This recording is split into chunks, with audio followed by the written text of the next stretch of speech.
Good evening, ladies and gentlemen, and welcome to the We the Locals podcast. My name is Josie. I'm Jessica. And our guest tonight, with us, returning guest, is Daniel Zapata. Hi, Daniel. Thank you for having me. Absolutely. We're so good. Thank you for joining us. Happy New Year. Happy New Year. Oh my gosh, and we got Stu pushing buttons in the corner. Hey, Stu. Hello. Oh, that's like going to be an echo. So happy New Year. Thank you so much for joining us tonight. We are recording this on, what's today's date? The 7th. Thank you, the 7th.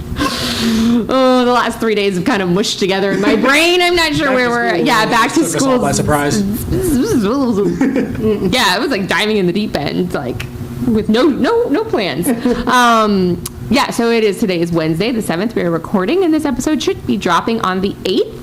And we hope that you all had a happy and healthy holiday season. We did miss you all. We only did one episid last month, which was really weird. So it feels like it's been a really long time since Stu we said were it here. feels like a year.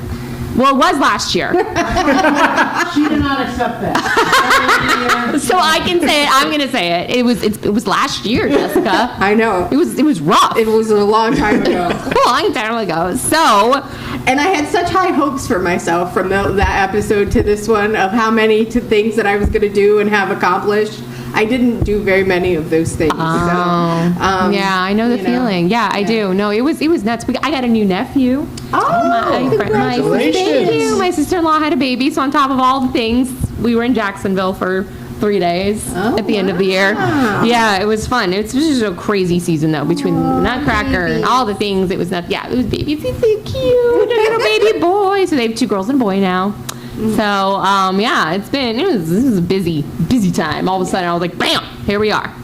So I got a new puppy. you got a new puppy. I did. I get a new puppy. Her name is Hazel May, to go along with Oliver, Libby, and Buttercup. So we're very blessed to have her. She's so cute. What kind of dog? She's a French bulldog. My fiance has one of those. Yeah, so she's just 10 pounds. She's 16 weeks today. She started snoring yet? No, not yet. Oliver coming, snores trust like me. an old man, which is adorable. But, so we had to get Oliver a little friend because our 2 oldest dogs are like senior dogs and they don't want nothing to do with him because he's a puppy. So we got him a little friend. And so they play together and it's fun to watch them. So. Aw, that's awesome. so fun. Yeah. And did you say fiance? I believe that's a new development since last time you were on. Congratulations. Thank you. Yes, Thank you. congratulations. So That's we'll be exciting. getting married this year. Ooh, Wow. yay. Yeah. When are you getting married? Have you set the date yet? May. End of May. Oh, wow. Nice. That's Exciting. exciting. It's a good time. It's a good season. It's I used to great. do wedding planning and Oh, good. and I used to work in bridal and So you'll do did a it for lot of free stuff. then. So, well, if you need any guidance or help, let me know. I'd be happy to guide I you. didn't know that. Yeah. Huh. I worked in bridal for a long time, and then I left the industry, and then when I picked out my wedding dress and everything before I even met my husband. And so once I met Stu, then I got back in the industry so that I could get discounts on everything. That's a way to do it. I like it. It was great. I got like it. my $1,200 dress, and this was 26 years ago. My $1,200 dress for $600. It was great. Nice. I had like a 5-foot train and the whole 9 yards, so it was quite. It Full was 5 quite- yards? Yeah, it was the 5 whole. foot. 9 yards, 5 foot. Sorry. It's back. It was a whole ordeal, reach. but it was fun. I loved working in the bridal industry, and I always dabbled in possibly going back one day. I think if I could pick a different career, it would be event planning. I mean, I do event planning in my like volunteer world, but if I could do it for a job and do it for weddings and bar mitzvahs and parties and stuff, I do really love planning events. I would like to do that. I'm not planning yours though. I'm sure your fiance's got it handled. Oh, yeah. So we are now. Whatever she's... You just say put me in what I'm wearing and I show up. Exactly. That's right. Are you in That's charge how of she- anything? Not that he knows Honeymoon or that. anything like that? Aware of. Nothing aware of. Okay, Yes. I put my husband and my at the time fiance, my husband in charge of the honeymoon. And that was it. That's all he got. Oh. Which he did. He did great. Did he do a good job? Yeah, he did a good Okay. job. That's good. But That's good. I was like, Yeah. this is everything else. You just actually he likes to be somewhat involved. He had opinions. Oh, he had. Sorry, this is a fun story, real quick, and then we'll jump into real stuff. We were doing it, on the discount, and so we were at what's it called, craft store, looking, because they have invitations there. So we're looking at invitations, we could find nothing with our colors, and they had these beautiful black and white invitations, and he's like, let's just get some colored pencils and color them ourselves. And I was like, that, because he's like more artistic than I am, I was like, that sounds like a lot of work and a lot of, like, are you sure, like, he's like, it's be fine, we'll just do it while we're hanging out watching TV, you know, like, it'll be fine. Dude, I'm pretty sure he colored like 5 invitations, and that was it. I colored all of them. That just sounded like that part in Hamilton of John when they were talking about the Federalist Papers. I wrote all of them. I wrote all of them. I colored all of them. I'm pretty sure he got bored after like 4 or 5, and was like, let's do more later. And I was like, no, we have to get these done. And he was like, the thought that counts. Sure. It was his idea. It was his idea. That's all that matters. And it saves some money, you know? Sure. So that's all good. Sanity, my hand cramping. All right, let's get into stuff. Yeah, so we're in 2026 now, which means we are into election season. And we are Finally. primed and ready for the Circling the midterms. drain for a while on this. I know. So, I mean, most of us that have been in this world are like, it's been going on since, November of 24, this next season. Pretty much. So there's a lot of things kind of going on, but not a lot of things all at the same time. So locally, municipalities and things like that, we can kind of get into a few of those races because that, election is coming up in March. And so a couple of the races that I think that I want to highlight this year for municipals, and Josie has talked about Boca quite a bit, so we'll definitely be doing Boca. Yeehaw. Interesting situation. Yeah, Jump in the mayor. Liebsen. Yeah. Yeah, so it's going to be really, His wife's annoying it's me. going to be really interesting to see how some of these municipalities play out. Boynton does not have an election because Amy Kelly ran unopposed. Oh, she did? Yeah, Yep. and so did McRae. So Boynton's not going to have a municipal election. So you live in Boynton. After the last one, I know, they everyone was deserve a break. exhausted and they need a break. Yeah, I was yeah. going to say, So- those are some contested seats there. Yeah, Very so I sticky think and ugly. I think last year kind of got people involved, and I think some they kind of wanted to stay the status quo. Woodward Hay was the commissioner, or was for District 2 in Boynton Beach, and he termed out. So McRae, and I believe he was on the council or the commission previously. He I was. believe he was. Yeah. So, so a familiar face in Boynton. Boynton's doing really well as far as I'm concerned and what I'm paying attention to. Delray Beach is one that's going to be kind of a heated gonna be sticky race, there, and yeah. it's going to be interesting. So Rob Long vacated his seat to be in State House 90, and we have results from that race because last we talked is that that wasn't a completed election yet.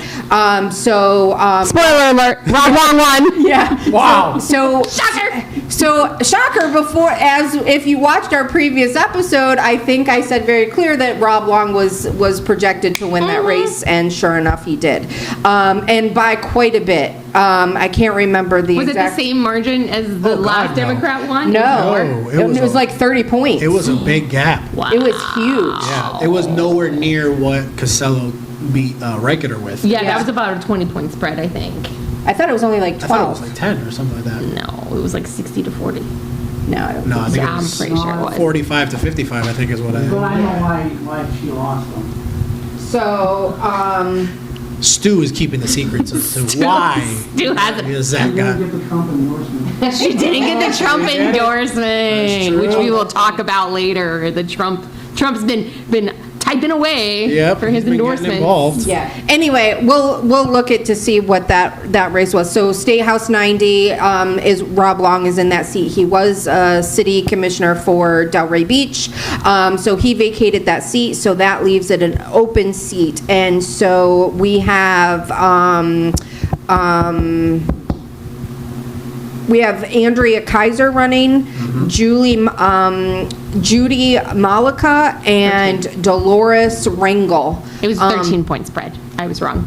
See? In 24. Right. In 2024. Thank Yeah. you for admitting that you were wrong. I do it once in a while. It's the beginning of the year, so I'm on a fresh start, and it restocked my number of times that I will do that. So I just spent one. And we're officially out of them. That's correct. So don't get used to it, Stu. We're sold out for the year. That's it. Done.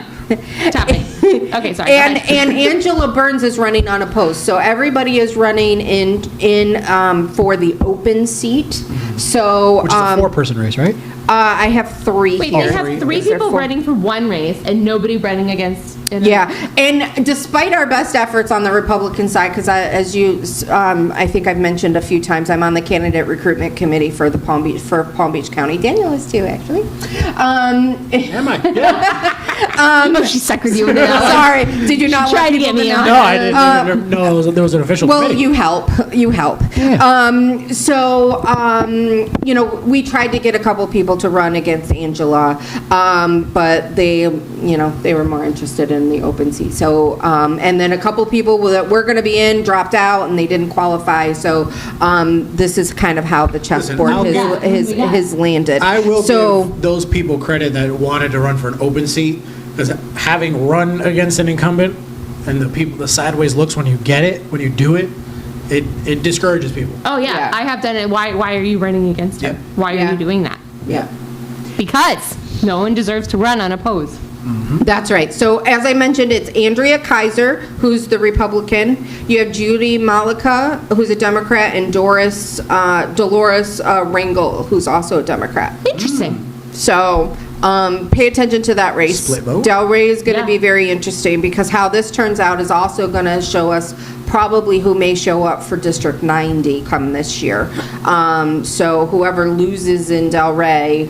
For District 90. For District 90. What about District 2 for County Commission? Well, that's an option as well. Well, that's Because an interesting one now. There's 2 people in that race now. There's 2 Democrats in that race. For County Commission, Commission District 2.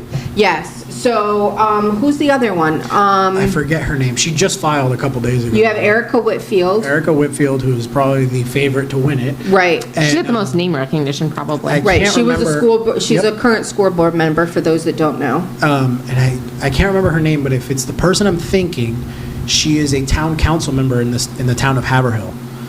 But from what I know about her, she's an ally of Bobby Powell and Mac Bernard. Oh, okay. So that spices. Daniel bringing the tea.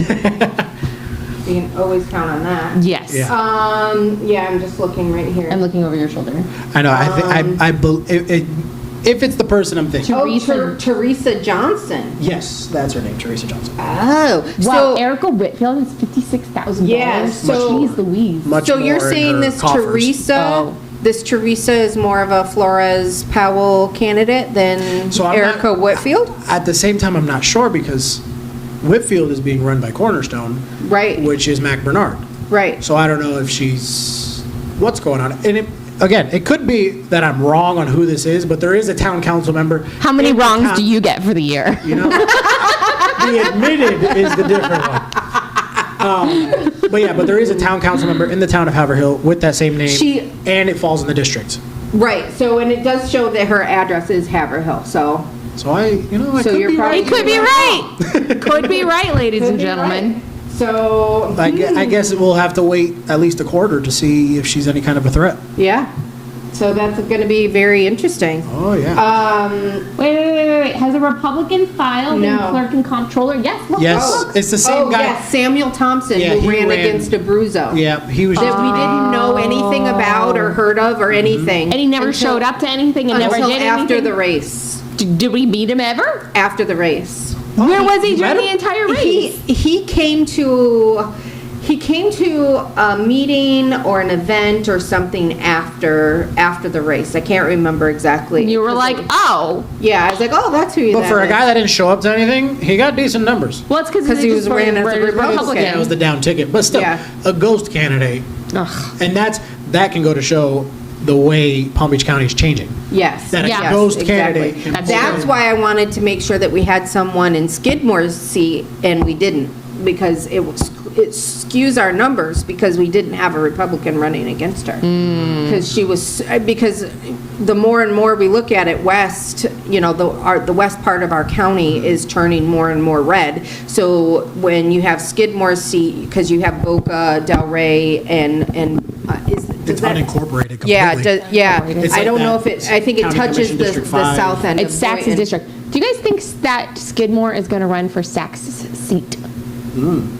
The problem is out there you don't have a bench because you don't have any municipalities. I know. That's what I'm saying. So the thing she's got of the it name is- Cobra recognition. country. So Yeah. there is And somebody she's liked by Cobra. there is somebody running for that seat. I can't disclose. A Democrat or a Democrat? that's going to run. You for can't that seat. disclose? Because it's Fine. There's a name I've heard, there. It's and I'm at liberty to say it. I've heard that Karen Brill's looking at this. yes. I have heard that. I forgot. She's trying to Yes. pull an Erica Whitfield and go from school board to county commission. Correct. But believe it or not, she has a lot of Republican support going Oh, into she does. that. Yeah. Well, she is on the school board.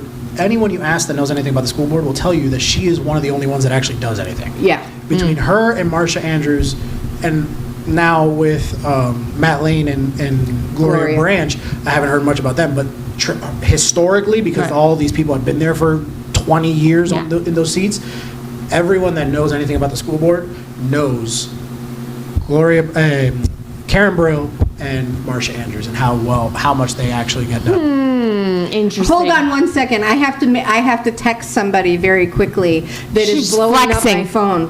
Oh. So I'm making Is note. it Trump? Is he endorsing you for something now? No. Oh, man. That's... Hold on. okay, so should we Well, yeah. talk? Yeah. Sorry. Talk about her while she's at... Jeez Louise. Sorry. More important than the rest of us. Sorry. But yeah, that'll be an interesting race come, what is it, 2 years now from 26, if Karen Brill gets into that, because we really don't have a bench out there unless Right. someone wants to run again for that seat. We don't name names. No, Yeah. We just imply. Heavily. we're not Anyway. that drowsy yet to Right. to So be we'll naming talk names. about school board a little bit later in the show, but I want to get through a couple of these municipalities. Okay, So fine. we got Keeping us in Boca, line which over is here. basically Yeah, all right. Boca is like just a A crap free for show. all. Free for all. That literally there's like 3 candidates for each seat, and That's then correct. there's seat D, which isn't even open yet, that has candidates in, right? It's going to be declared to be open because Andy has to resign. So it is going to be on the March Which ballot. is a very selfish thing of him to do, to not resign. Have you met him? Yeah, but I mean, I'm sorry. to not resign Hypothetically. and cost the city more money to do a special They're not going to election. do it. It's going to go on the March ballot. Oh, okay. They have a, I was asking someone about this, and they basically, they're able to, I think, that we won't know until the ballot's I was going to printed. say, that's a very Singer move to Oh, well, cost the city money they're for like one election. this, sort of. I don't know what Singer's doing. We don't know what he's doing with the mayor. Supposedly he's supporting Fran, but I don't know. I don't know. He's too busy running for I think himself. he's just holding his cards not to for himself. nothing, but now that Scott Singer, because this opens up a whole nother thing, because Scott Singer has now announced that he's running for Congress District 23. Which normally we don't talk about Congress, but we have to considering Correct. it's him. Yeah. Correct. So now that we have that into the play, and he's running as a Republican, and he's trying to take out, the main Republican, candidates, which are Joe Kaufman and George Moritas, is now that Singer's in that race, is that if he wants Republican support, he better back the Republican candidates in Boca, because if he doesn't, he's going to have a problem with the Republican Party supporting him at all. You hear in that? race? Because you haven't done it before, Scott Singer. He has never No. endorsed a Republican. No, ever. except for Trump. Trump's the only Right. Republican he endorsed, and he held that endorsement until like the 90th second before the election. He was endorsing Trump October, what was it, October Yeah, it was 25th late. or something It was stupid. late. No, because he was angling for a position in his department. So in his some of us administration. here in this room have some political clout that we actually can help sway how the Republican Party goes in some actions and factions. So if you want party support, even if you were to somehow win the primary. He won't win the primary. I don't think he will either, but that's just, People I'm don't just like saying- him in Boca. here's the problem. People don't like him in Boca. And nobody knows him in Broward County. So if we don't get redistricted, which we can talk Which about he's later. counting on, I which I believe. think he's counting on. Which we now have a special session in April that is going to that's going to handle a special session to be able to handle So the okay, so redistricting. let's game this for a second. So if we do get redistricting, which if he calls the session, then redistricting is likely going to happen based off of the maps that are floating around. Correct. Yep. He will get redistricted, and he will then become, because the other two candidates are Broward candidates. Yes. Crap on a cracker.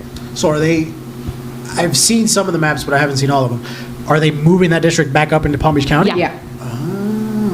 Yeah. Interesting. There might be a little sliver of Broward, the red Red part of Broward, which is the coastline. which is like Lighthouse Point.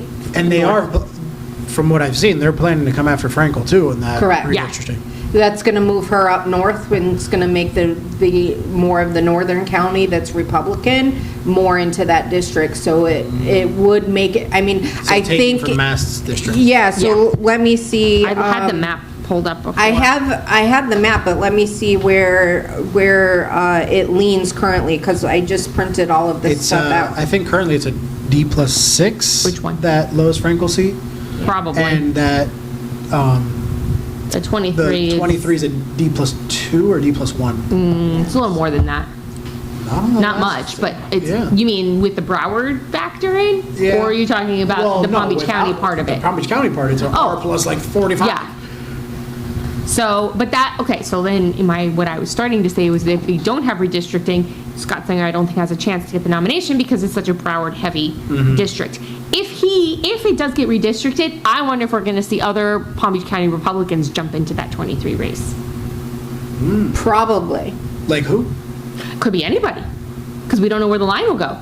It could be. Let's look at all the Well- people that are running against Frankel. If that gets shifted, and any of those people live far enough south, they could be shifted into the 23 remember, district. Congress, you don't have to live in the district. That's correct. Right. So it could be anybody. Yeah. So It could be me. No, I'm just kidding. So as of December 2nd. I'm not running for Congress. Sorry. I just needed to make sure that was really not running for Congress. Make sure everybody knows. Everyone knows that is a very not thing happening. It is not a thing happening. So Congress District 22, as of December 2nd, because the hasn't, or as of November, actually, the end of November, that it leans Democrat by about 30,000 votes, but the NPAs are 134,000. So that's flippable. Yeah. It's Oh, yeah. definitely a flippable. I think you have a good That's candidate. including both Palm Beach and Broward? No, No, that's this 22. is 22. Oh, 22, I'm sorry. Yeah. So that just shows you. I It's should a have kept flippable it. seat without Lois. Correct. Because you can't, I'm sorry, we can't We be. can't- we need a 40 shovel to get her years out. Of just entrenchment. Now, the rumor is still that there's a Democrat that's looking to come in that race, because all of Nancy Pelosi's friends have resigned or died in Congress since last year. So It's sad that you're in Congress so long that your allies don't resign. They They just, just die. So Golly. because many of her best friends, she may turn out to not run. That's been a thing for It the last has been a thing. Election cycle. Every But election it's cycle. still- No, She's Frankel's gonna not run. going She's to not gonna run. run. But it's still early. It's only January, and if the Democrat that is looking to get in, Do you know who this Democrat is? I heard Dave Ehrenberg. is Oh, looking to yeah. I did hear that too. even if she stayed in, that would be an interesting It'd be an primary. interesting race. Correct. Yeah, it would be interesting. Correct. So, if that happens, it will be a very interesting turnout on how that works. So we have a lot going on in Palm Beach County at the same time. Like, there's not a whole lot of like details and getting into the weeds Not yet. We won't know until because it's going to happen fast. So if redistricting happens in April, like if they call the session in April and they pass it, qualifying is the end of May, the beginning of June. It's Yep. June 12th. June First week of 12th. June. Is it June 12th? Yeah. So that is going to be Is that the same one for federal though? quick. Yeah. Oh, I don't. It might be. I think it might be a couple weeks earlier for federal, if I'm I think you not might be mistaken. right. So even then, it's Yeah, still, it's still a quick it's turnaround. a quick so you have to make a turnaround. decision in a snap. So it kind of feels like you have to be running before they make that decision. Yeah, but and collect the then money. collect your money, and then what will happen is the lines will be drawn, and people will then redeclare for where they're going to run, and it'll be like a jump, you know, when you shift the thing and all the marbles the- fall into Yep. the thing. The chessboard is going to look like it's going to be set, and then it's going to be lifted up in the air. All the pieces are going to go flying everywhere, There's gonna be a tick, tick, tick, tick, and then tick, it's tick, going to tick, be tick, a put 'em mad back. dash to see where they land again. Yeah. Real quick, I know we're going to go local, but just have to talk about for a second. Sheriff McCormick removing Yes. a ring from her official portrait because she got caught in Yes. fraud. Yes. Wait, what? Yes. Oh, And- heard that she was and- indicted Yes, on I fraud do know charges. that. So what is There she- was a ring, a gold ring with some fancy jewel in the middle that was listed in the indictment of things that she bought with the money, if I'm not mistaken. Yes. She was wearing the ring in her official congressional portrait. Her office then went and edited the that ring ring out. off of her finger. You and cannot make this re-released crap the up. portrait. You cannot make this stuff up. I think we should have Hollywood scriptwriters writing our lives. And her indictment got postponed. So we're still. Well, they're a little busy in these Yeah. courts right now with Maduro. Maduro coming in and messing things up. being yeeted in the middle of the night by the was very U.S. dark. Army. It was very dark. Oh my gosh, this new year went off with a bang. Oh my gosh. It's like been one thing after another, and this is and not And for it's nothing. been 7 days. It's only the 7th. That's I why I know. couldn't remember what day it was. I'm like, I don't know what's happening. Yep. We're just Yeah. in like this weird cycle. So, Congress is going to be very interesting. There's people in CD22 that haven't even declared yet that I know that are jumping in the race. So, it's going to be very interesting on how this all plays out for our Congress seats here in Palm Beach County. But I have a feeling, and I kind of mentioned this, Josie and I are fortune tellers, because if you watch our show, we kind of mentioned all eyes on Palm Beach County when it comes to Congress in midterms. We kind of called it. So, Well, we're a D+1 now? yeah. Is it really? Almost. I think we're only about 14,000 Clearly, I voter haven't been registration keeping up difference with between Democrats and 14,000? 14,000. That's Yeah. we could flip that. Yeah. We'll Easy. flip that easy. Easy. Well, I mean, if you look at how our NPAs lead, our NPAs here in Palm Beach County lean about 62% conservative. So, if you take that into consideration, that makes a lot of these things in play, which also kind of reminds me of like why if Cornerstone is behind this Teresa for District 2 County Commission, is that Cornerstone is seeing that it's leaning red. And so they might, instead of putting a Republican in there, they might be, do you know how? Well, they're Democrat- running, Whitfield. Oh, Cornerstone is running. Cornerstone is running Whitfield, but Johnson is an old, if you go back and look at her Oh, social so media she's a stuff like that, Powell and Flores. She was a Powell and Bernard. person. Oh. Maybe not Bernard, maybe just Powell, but Well, they're kind of interchangeable, I thought. they always, they just switch seats all the time. Yeah. Go-see go. Sorry. And throw Silver south. Sorry, just had to throw it in there. They threw him north. No, they threw him south to where he actually lived, outside of his district. Right. My district. Sorry. Yeah. Okay, so like I said, we're gonna watch Boca Del Rey. I'm probably gonna be watching Royal Palm Beach. Just because of the fact that we have, it was very interesting. So in 2024, Steve Avila lost by 19 votes. Which I think he lost about the same the first time he ran, too. I think it was a little like- bit It was more a than little bit that, more than that. but it was he's very competitive, and so I'm thinking with a little bit of party support. Is he running again? Yes, he's Yes. running again. Him and Selena Samos. Yes. And so they're both running again, so they have a really good shot, especially with us leaning more Republican. So that's going to be very interesting. Wellington is going to be very interesting of how that's kind of shaping up. You have a couple people that have been in the community, but not necessarily anything official politically, but have kind of seen how things have been shaping up and kind of want to make a difference. And then you have a couple, people that are running in Wellington that are the, kind of like the establishment, that have been part of the boards and commission, and just trying to keep everything kind of status quo. So Wellington, I think, is going to be very interesting. And then you have Palm Beach Gardens, which is probably going to be kind of an interesting race too. You have a couple independents and a couple Republicans running in that for those seats. I think there's 2 seats up in Palm Beach Gardens. There's just a lot of like happenings, but nothing to kind of get in the weeds about yet. So these are just a little things that have been on my radar. So be sure to email us if there's a race or something that's being talked about that we haven't mentioned that needs some attention, because we can only do so much on our end. So we definitely need viewer support and things to kind of keep us in the know and letting us know what's going on. Now that Boynton doesn't have a race, that makes things a little bit more simpler because that's one of our bigger municipalities.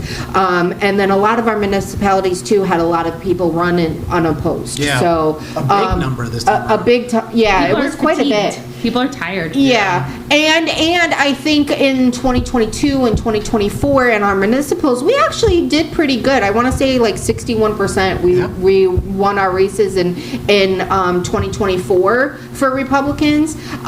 So we've gotten those seats. So people aren't really running against us because we've kind of established ourselves in a lot of these municipalities and made the necessary changes that need to be changed.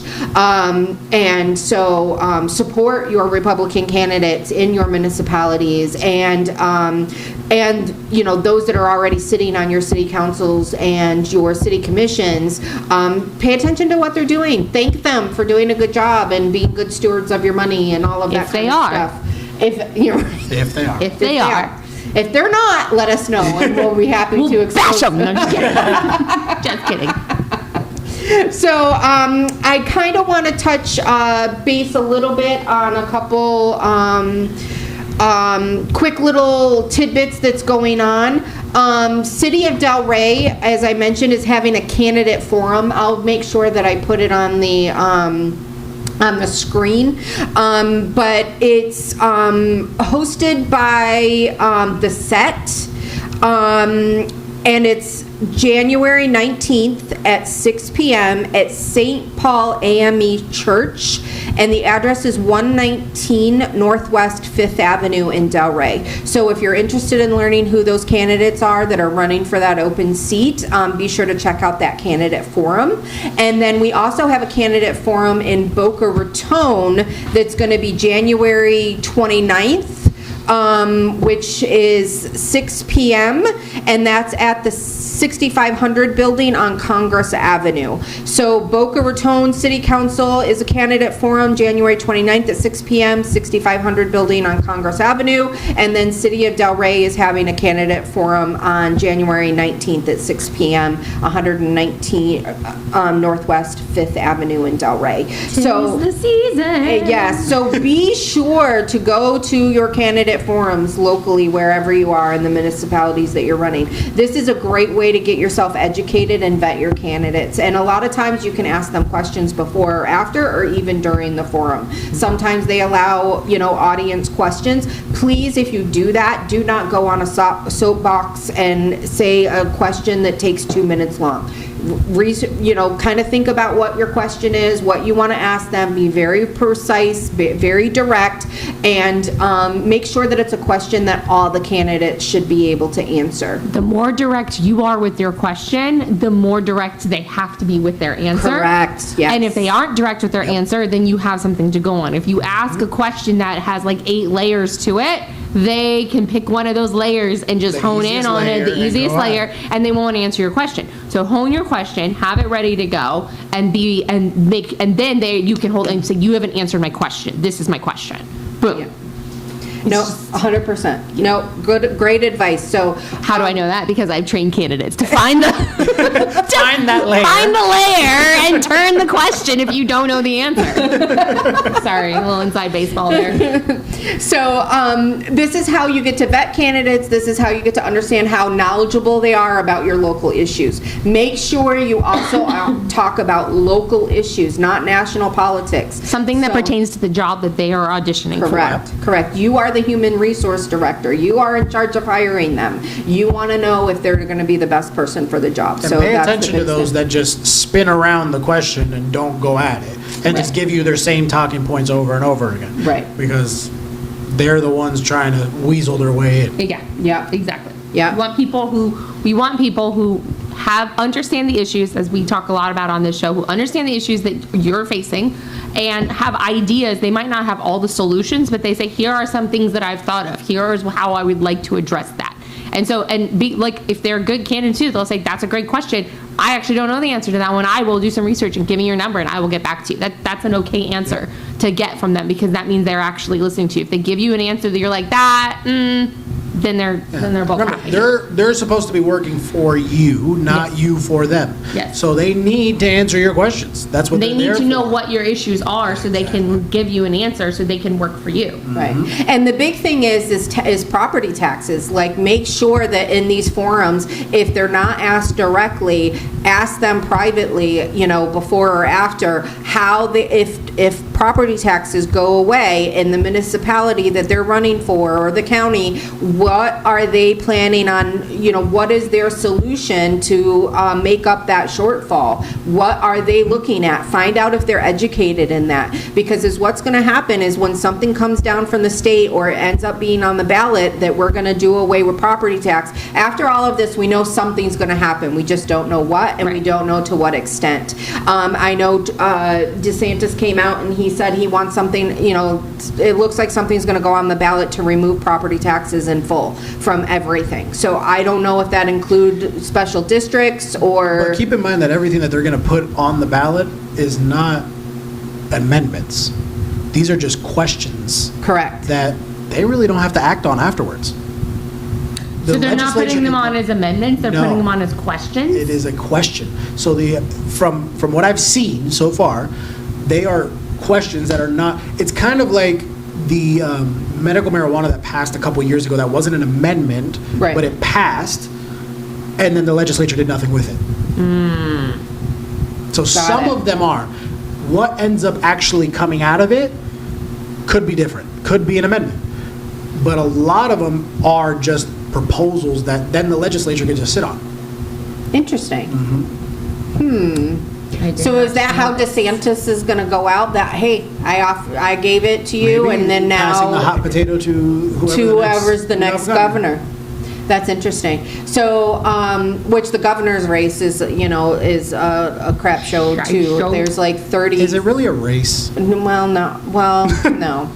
But, there's like 30 candidates in the race now. So it's going to be very interesting to see how that pans out. So as I was mentioning, is that, by asking your local candidates what they're going to do about the tax, property tax issue, I think is very important, because you want to look at your history in your municipality or your county about how their budgets are, how fiscally responsible they are, and how much they've kicked down the road that has to be addressed. Because now this is going to be another nix in the road that they're going to have to figure out. And if they're not educated enough and they don't understand what's at stake, it could really put your safety and services that you're accustomed to or used to seeing at jeopardy, because something's going to have to give. Which is a perfect example of what's actually happening right now in Loxahatchee Groves. I don't know Okay. if you've seen this story. The PBSO has pulled out completely from the city of Loxahatchee Groves. No, I did not hear that. Because there is a contract dispute between the town and PBSO, and they can't afford it, because Loxahatchee Groves has been a mess since they incorporated. Oh. And the sheriffs have pulled out completely from that city. There is no police policing the streets. And really? How many residents are in Loxahatchee Grove? I'm not Do sure. we know? There's not off the top of my head, but Let me but that goes to the core of what you're saying of Yeah. make sure these candidates know what they're doing and how they're spending that money, because that's a situation you can end up in. Because it costs a lot of money to deal with these situations. And to sit there and be pouring 34 to 35,000.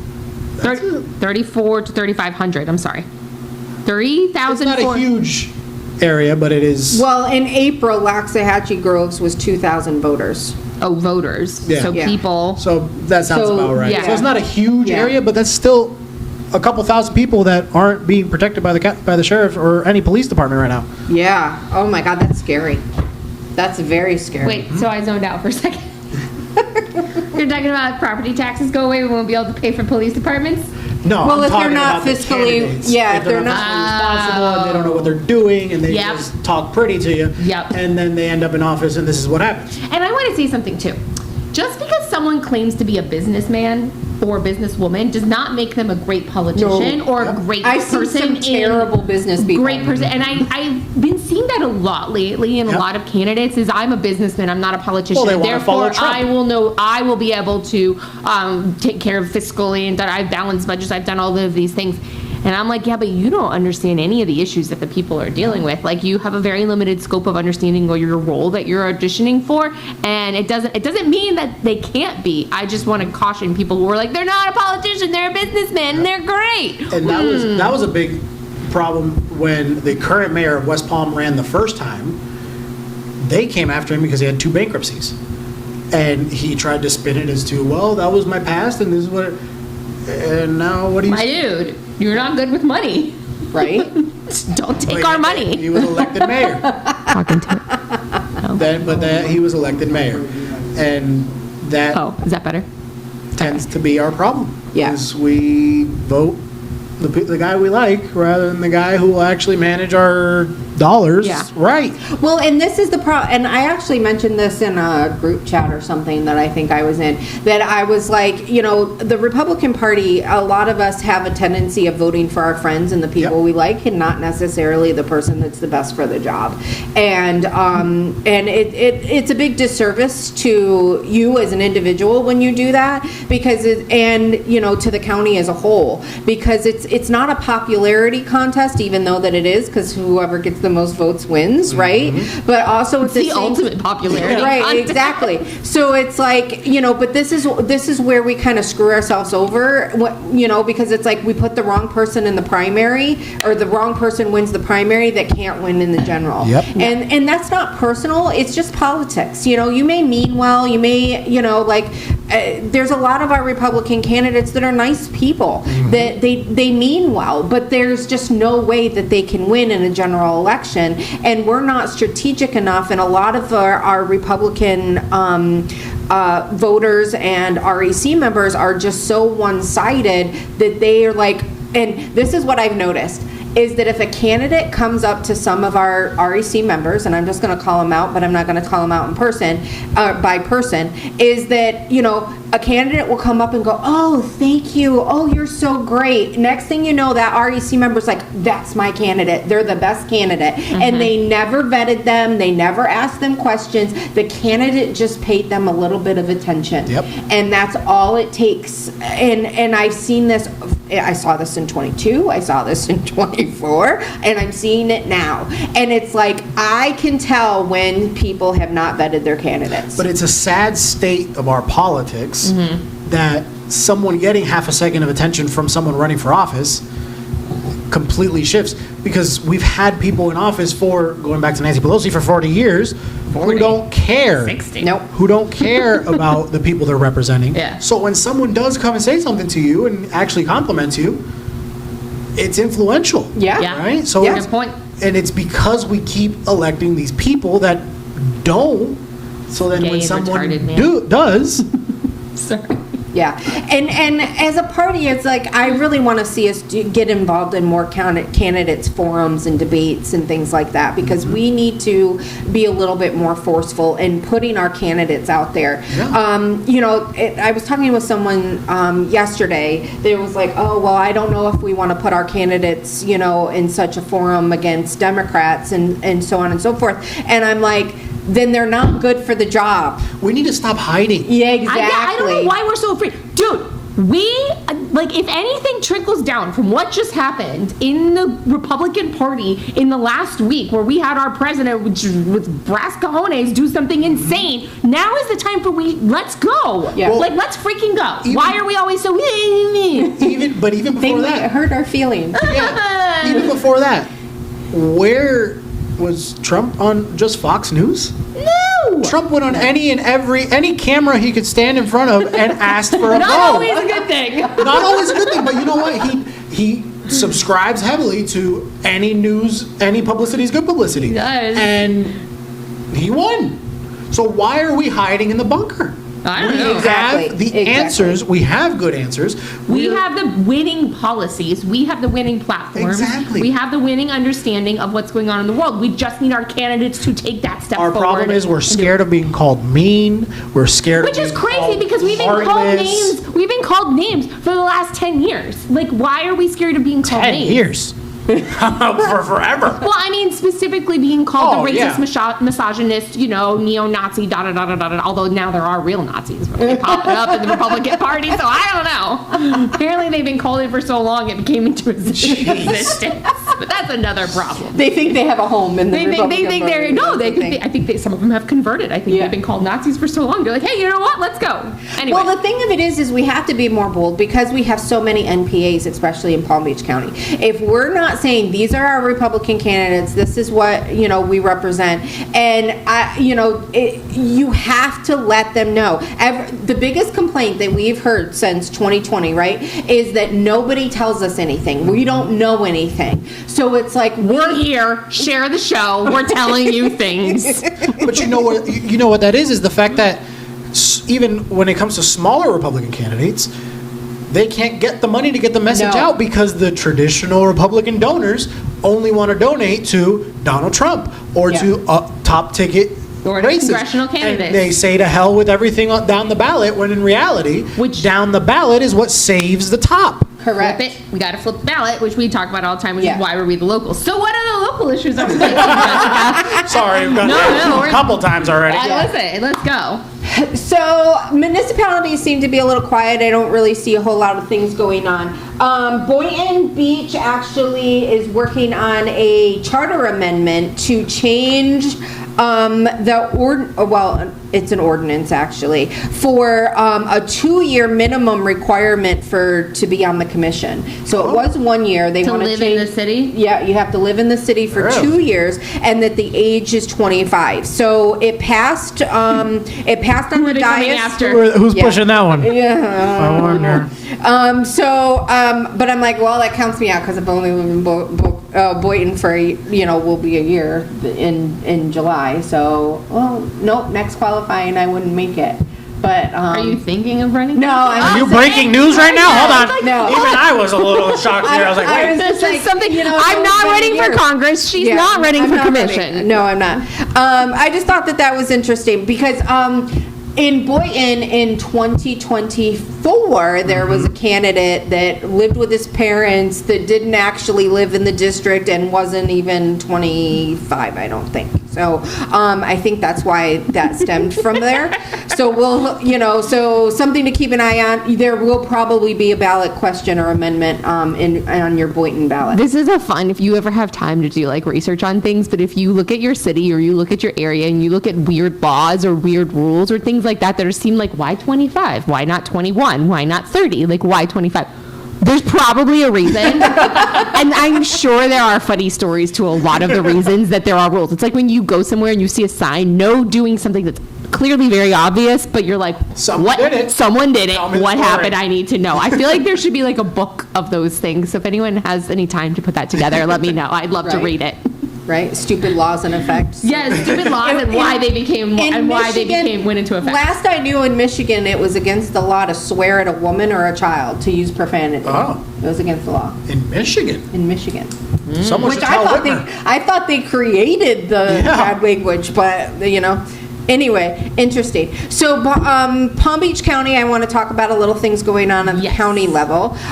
So the county is challenging the designated airspace over Mar-a-Lago. Mar-a-Lago was designated as national defense, that you cannot fly directly over Mar-a-Lago. So that shifted a lot of the plane traffic. So apparently there's a lot of people that are angry because of the air traffic and the noise and everything else. And one thing to realize is that, yes, we want to keep our president safe, and no, we don't want anybody flying over Mar-a-Lago. Those things kind of go without saying. But also at the same time, when flight patterns and stuff are designed, the airport actually buys homes to make sure that they're not impeding on anybody's discomfort, so they're not I didn't causing know a that. discomfort. So they'll buy property, they'll buy homes to kind of make sure that there's not a problem. And then if you're in the flight path, that they'll actually have the builders and that are building new homes, making sure that they're taking that into consideration if you're in a flight path. Soundproof. Yeah, so there's extra things. Or the airport will give certain homes like an allowance to say, hey, here's what you can do to soundproof your home so there's not, so now that the flight traffic has changed, that changes that whole dynamic. And so the county is looking at going into litigation with the federal government. Now, a lot of our commissioners were like, we don't want to do litigation against the federal government. We're going to lose, and it's just not worth it. So I don't think that much is going to go into it. But this is something Lois Frankel is getting really big behind right now. Like, this is a big problem, even though she says she wants to keep our president safe. I don't know if you want to believe her or not, but that's up to you. Can you even hear the planes from a West Palm high-rise? Good point. What does she have to do? Please. She's never there. She's in D.C. What are you talking about? Exactly. She's having her, drink her drunken book club with her friends in Congress. Oh, clacky teeth.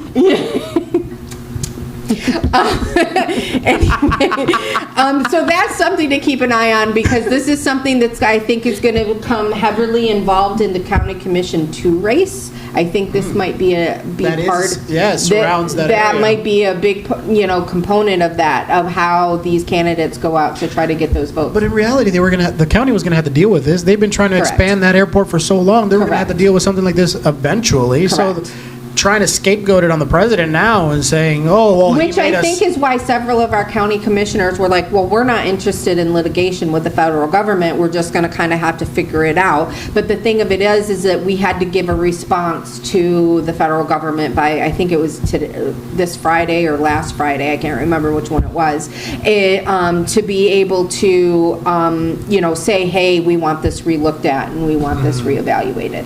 Even though it was kind of clear that nothing. National Defense is not going to come back and say, oh, yeah, we made a mistake, sorry. They're not going to come back and be like, oh, yeah, let's fly planes over Mar-a-Lago, guys. Oopsies. So, and then Listen, what I'm more worried about is the fact that this town of Palm Beach won't let him use the helicopter, and it blocks up the highway for the rest of us. right. They won't let him use the helicopter? No, Why? they don't want the helicopter because they don't want their... My gosh, these people are snooty. But they did approve the helipad, I think, to be built on at Mar-a-Lago. Where are they going to put it? Well, that's kind of like when he put up the flagpole at Mar-a-Lago. Remember that story? Yeah. It can only be so high, so Yeah. we build a hill. Built the hill, put it on the top of the hill. Great. Oh, man, this dude. He does not care. And I am here for it. He's like, okay, there's a wall. Let me find a way to go around the wall. Go over the wall. Go under the wall. Walls don't bother me.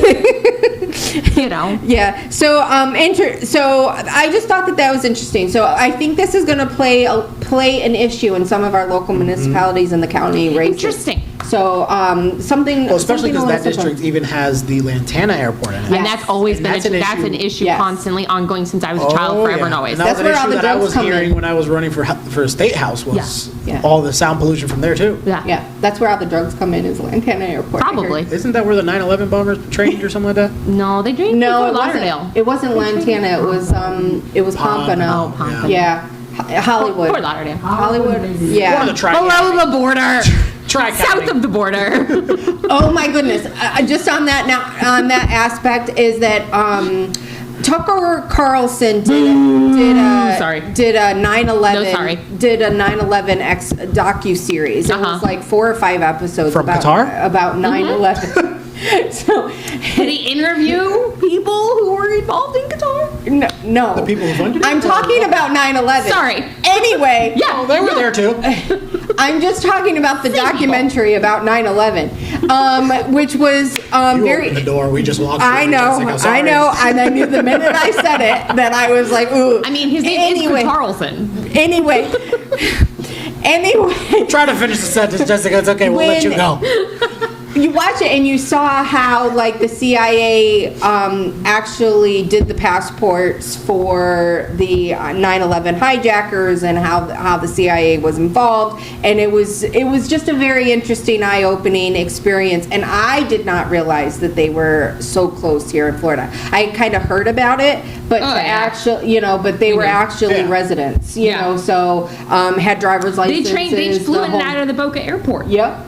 Oh, yeah. So the whole 9 yards. So I was Why like, not? Oh, Why boy. not And let us be Other the center local of the world? news. Yeah. In other local news. So interesting. So anyway, from what I understand is there is a whole thing of trying to do like a new 9/11 commission at Congress level to try to expose all of this and kind of explain how the CIA, because the CIA was also involved in Crossfire Hurricane and all of that kind of stuff. So you kind of see how it all works and how we need to dismantle.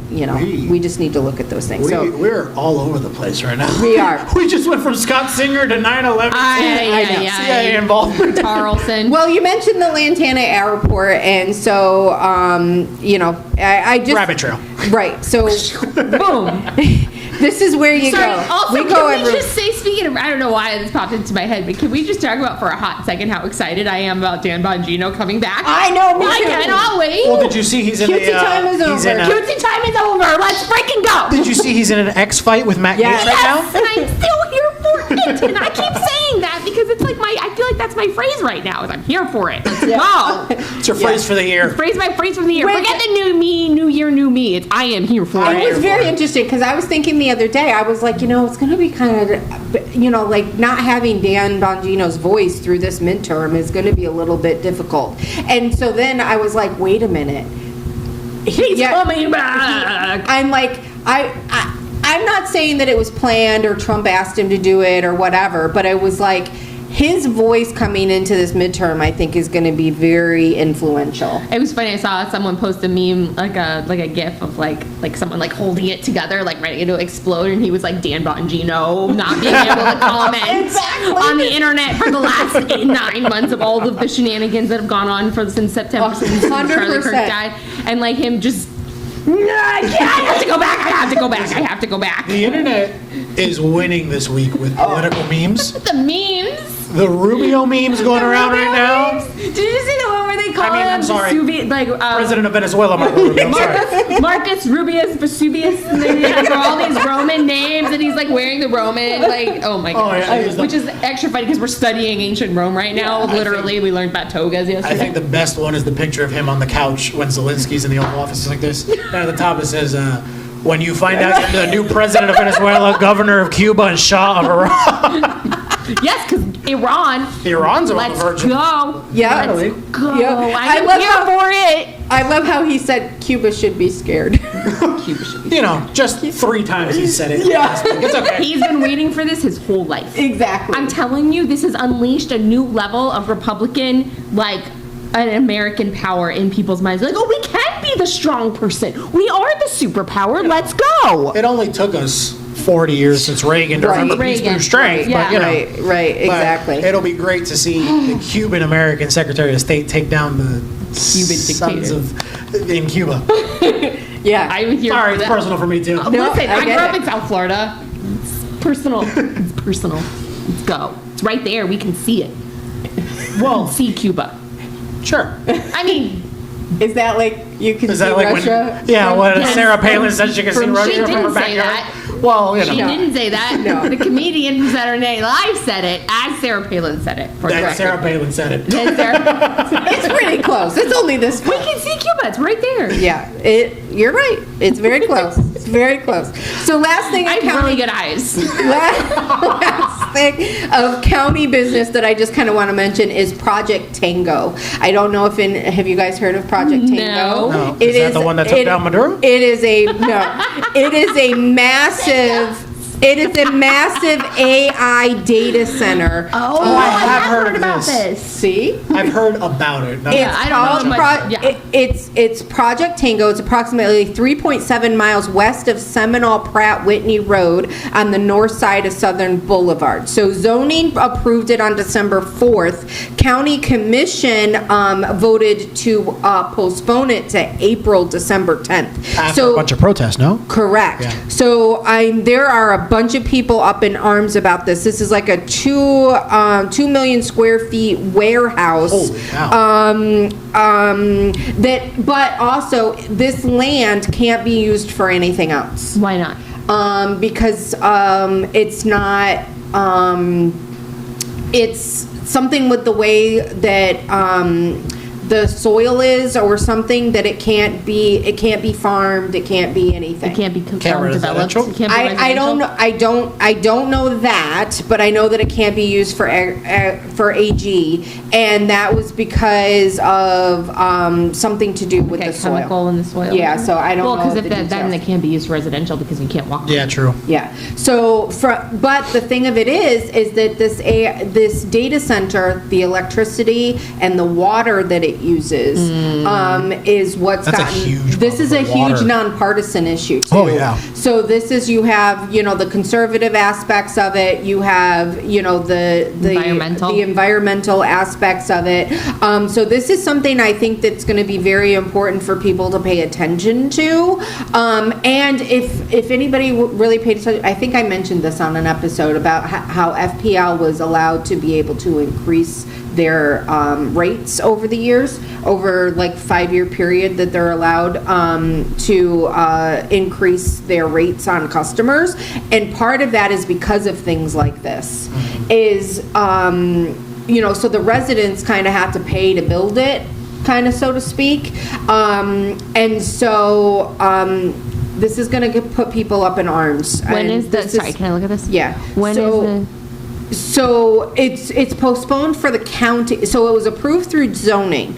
So I'm not quite sure of exactly how it played out to postpone to April and what the county has the ability to vote on. But I do know that Mayor Sarah Baxter is having a town hall to kind of discuss this. Was So- there like a lot of, did you watch, so in the video or in the meeting, was there like conversation between the commissioners, or were they all pretty much like, ooh, we don't know about this, or was it like hotly contested? Well, I didn't watch the postponement Oh, okay. of how they did it. That was December 10th, so I didn't watch that part. But there's been a lot. I have watched a lot of matters by the public, and so a lot of the matters of the public, people are coming out in Yeah. against this project. And so Sarah, the meeting that was yesterday, Mayor Baxter actually said she's having a town hall. This isn't her district. This is in District 6. That is her district. Yeah, Yeah. so it's going to be very interesting, but it's 64.46 acres. Who owns the land? That I do not know, actually. Oh, Central Park Commerce Center is what it's listed as, so I don't know. Huh. And What then the can we talk ownership about is. Sarah Baxter for a second, who got Trump's endorsement Yes, last night? yes, Apparently Trump was yes. busy getting endorsements. Last night, just Yeah. You just- taking an oil ship and endorsing Sarah Baxter all on the same night. And John Maples. And John John Maples. Maples. And don't Sorry, forget yeah. that he, That's Great a special candidate. election. They're in early Next voting week. right now. yes, Yep. Right yes. now, they're in early voting. Is next Tuesday is the Tuesday, primary? yeah. No, Tuesday is the primary, Yeah. and then the general will be in March So the during Republican, the municipal election. So this is State House 87. The Republican candidates are John Maples and Gretchen Fang. Gretchen Fang was recently endorsed by the Palm Beach Post. Palm Beach Post actually said that, John Maples' campaign brings up pay-to-play type of things, considering the money that he's brought in. But the only money that I saw on his financials that he brought in was party money from the Republican Party of Florida. So that just tells me he learned politics when he was in Lake Clark Shores and how he got elected there. From what I understand from the people of Lake Clark Shores, they love John Yeah. Maples. He's I'm done a resident. great job. I can attest. Oh, you are? Oh, that's resident? right. Yep. Oh, yeah. That's right. So you he's good. Oh, he's great. I mean, I've I've known him for, 5 years now. Because I met him when he was running for Yeah. county commission Yeah. against Kerner. Oh, man, that's them's right. were the days. And so Them's were the days. So a lot of campaigning people- during COVID. So I want to set the record straight, because when it comes to John Maples, a lot of people say like, oh, he's establishment and they're trying to get, they're trying to select him, not elect him. That's not true. There is no truth to that whatsoever. There's no evidence behind that. The only thing is he went to Republican leadership and said, hey, I want to run for this race. Will you support me? And they heard him out and said, sure, we'll support you. And so that's how he got the money. And most of his contributions are local. If you look through his finances, it's all local money. And he is out there kicking butt. He's knocking doors every Yep. day. All He's of that. very kind He's of working. dedicated. He working. always has. And that's how he won in Lake Clark Shores. He Yeah. ousted a sitting mayor who had been there. The son and father were both on the town council for like 20 years. That seems he like a ousted the conflict. guy when he was a sitting mayor Yeah, so because that's he amazing. knocked on every door 5 times. He's that. I mean, like when he He's was the running real for deal. county commission, that's what he was doing. Yep. He was out knocking doors all day, every day, as best as he could during That's COVID. what you have to do, and that's what we were talking about earlier. Is that Yeah. no one comes and sees you anymore. I can't tell you how many doors told me we've never had anybody come knock on our door. We Yeah, get I mailers, had that, we I had get that texts, a lot but we've during never. Yeah. Marcy's campaign. Yeah. Yeah. So, We've never had anyone come to our so I door. just want to set the record straight when it comes to John Maples. Those stories or that, rumor mill that's Bull going crap. around, Yep. there is no evidence or truth to that. John Maples so is nice. He's the salt of the earth. He really is. He's the nicest guy. He's got the most He- melodious voice. when he Yeah, talks. and he's adorable. He's so cute. Jessica's got a crush I on him. do. I do. I won't lie. I give him a hug. I'm like, hi, John. Like we chat. He's just a great guy. My He's just parents very saw nice. him at my parents go to movies a lot because that's what they do, and they went to go see some faith-based movie. I could not tell you what it is off the top of my head, and they had like a speaker before it, and he was the speaker. Oh, and my that's dad awesome. didn't know and had never met him because we don't live in that area, and he was like, oh, and so he asked him, he's like, do you know? And he knew who I was because we've been doing this for a long time and stuff, and so my dad like called me, he's like, do you know him? I was like, yeah, he's so nice. And he was like, he was the nicest and just like very passionate and very genuine when he spoke. Like he's like, you could really hear it in his voice and hear it. He's very and how articulate. Yeah, he was very articulate. My dad was very impressed with him. Yeah. So, just for As what it's most worth. of us are. So, Oh, yeah. we Fan club over here. yeah. I don't know if we want to say it's our official endorsement or anything. We of don't that nature, endorse but most of the time. he is favored Usually. to win. He is favored to win the race. Gretchen Fang, nice woman. She's nice enough. She means well. Is there a she, Democrat She in just There's doesn't- 2 Democrats. There's 2 Democrats. there's They a have And one. one of them primary is also. raking in some cash. Maybe they're the ones that are getting the pay to play. Could be. So there's a Democrat primary and a Republican primary. Well, that makes me feel a little better that we're not spending all the money just for the Republicans to go Yeah. after each Yeah. other because it's Yeah. expensive to run these primaries. Oh, yeah. I mean, it's $500,000 Yeah. to run them. But to be fair, this seat should have been up for election when District 90 was. Yes. Yep. 100%. Because Yep. the governor waited so long to appoint Caruso. We all knew it was coming. He waited way too long. And then he waited way now- too long to call. He could have and then appointed and called it exactly, in time, 'cause and he he had didn't. time. But now we're leaving District 87 with no representation in the next session. Right. The session will be over by the time Yep. the election Yeah. happens. Because the election will be March 10th. So poor John will not even really be a state rep, And he has to run again. and he'll have to turn around and run again. he'll get to be there for the special session. He will. That's true. Redistricting. Redistricting. He can help with redistricting. Ooh, that's very Interesting. true. Yep. That's what I'm here for. That's why she's in the middle. That's why I'm in the middle. I get the one-line zingers. So that's all I've got for county commission and local municipalities. So I guess we're on to school board. So is there anything that we want to talk about regarding school board? Because which seats are up for school board? You have districts 3, 4, And 6. 6, and 7. 6, 7. 3, 4, 6, 7. 6, 7. Gosh, I thought we left that in last year. I thought so too. Oh, that was painful. As if I didn't hear that enough all I day. know. I wouldn't have done it if you weren't here. Oh my well, that's not gosh. true. So Sorry. very interesting. School board 6 currently has 5 candidates. With 3 Republicans. What? 3 Republicans. Yep. Wow. Yeah. Why? Wow. Wait, who's the current seat holder there? That is Marsha Andrews. And she's not It's running open. again. Retiring. It's an open It's an seat. open seat.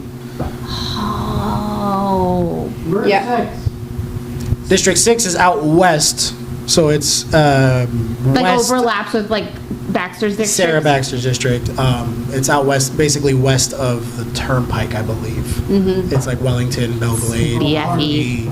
Yeah, all the way out there.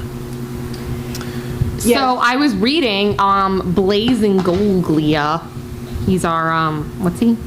And that's CFO. actually, CFO, there's thank you. 2 open seats this time around, Yeah, there's Who else? 6 and 4. 6 and 4. And Karen Which- Brill is running for re-election in District 3, which we talked about her earlier, possibly running for county commission for Sax's seat. So she would have to resign to run for that seat. Well, yeah, because that would be in 2 years. So she would have to leave early, which would leave it open to the governor's appointment. Correct. Which, if you flip one seat on the school board, then that happens, you have a Republican majority on the school board. Holy moly. See, this is where things get very interesting when you start to play the chessboard a little bit and see who is where. Which is So- unfortunate for school board. I just had to throw that in there. I hate that the school board is so political now. I know. Yeah. Just that. So Karen Brill, currently running unopposed. I don't see anybody coming in and running against her in all reality. And then we have School Board District 4, which is an open seat, who's currently is Christina Romulus. Do we know anything about her? She is a former Boynton Beach City Commissioner. Oh. She was in, I want to say she was either Tom Turkin's seat or Angela Cruz's seat. I want to say it's more Tom. And she's a Democrat, correct? She is. And do we know, is she left-leaning or? From do we what know I've about her? seen, left-leaning is a nice way. Is a nice way to say it. That's a All nice right. way to put So it. do we have any issues of a Republican running in that race? I think we do. Really? Really? And, What do we know? well, we know a lot. And- We know a lot. We always know a lot. Well, I have been teasing out on social media for the last couple of days about a big announcement, Oh. which is that I am going to jump into that race and run in School Board District 4. Woo! Oh, you heard it here, folks. Breaking news. Congratulations. Congratulations. Absolutely. Thank you. We're gonna flip this school board to Republican. I love it. Let's go. I am here for it. And I know it's a political show, but and like I said, for me, it's not political. The school Right. board shouldn't be political. No. honestly. No. The fact that when Marsha Andrews steps out, we will have not one teacher on that school board is a problem to me. Yeah. And she's not a teacher, right? Marsha Andrews was a No, teacher. no, Christina Christina Ramos. Romulus is not a teacher. Does she have any school board school She experience? says she was a college professor for a little while, which makes her an educator. Oh, okay. That's very different than. And public where you school. are an actual teacher. I am a teacher. I am currently a high school Spanish teacher, high school government and economics teacher too.